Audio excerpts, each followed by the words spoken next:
They're not going to imagine that alpha predator is now going to be in this house with them. This is part of that violence and action thing. When we come around a corner, that there's somebody up here, we want to boom right into his top of his head.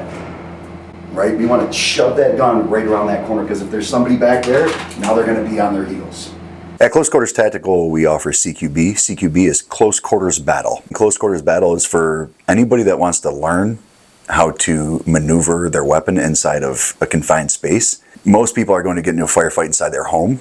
When you go to the range, you're not actually practicing for how a deadly force encounter would incur. What makes Close Quarters Battle a more dynamic experience? We offer a facility where we can actually go inside a confined space that has ballistic wall protection, and you actually can feel what it feels like to get inside of a firefight inside your home. Students and participants are going to learn how to analyze and diagnose a threshold. So what we want to do is we want to fight as much from one room in advance prior to entry into the next room. We're actually maneuvering around doorways, maneuvering around obstacles like you would in real life. God forbid somebody break into your home, without jumping in the room and getting shot at by a bunch of people. All right, first of all, why are we shooting feet? Like why this far into the game, after all the training that you've taken with us, are you coming into rooms like this?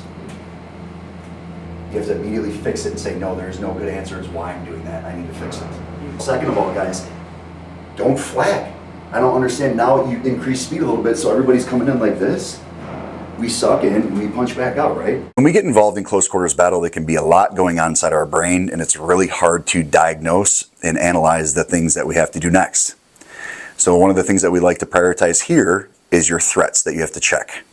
So what we call is our priority of threats checklist. Person with a gun, person without a gun, uncleared space, open door, and closed door. What's your priority of threats checklist? Man with gun, man without gun, uncleared space, open door, closed door. Okay, so why would you go through the open door before the closed door?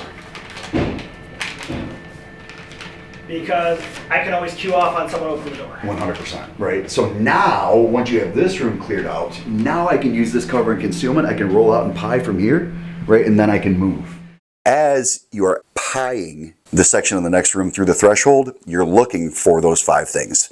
After 9/11 and during the wars in Iraq and Afghanistan, we learned so much about military operations in urban terrain, house to house, street to street, that are very applicable to the normal people in their home. So what we do is get your brain to slow down and figure out what it needs to focus on in an environment that's very overwhelming and almost overstimulating, that inhibits you in your ability to make that next decision. So by picking the things on the priority of threats checklist that are sticking out to you, you're making sure that you are preserving your life in place of somebody else's that's trying to harm you or your family. Boom.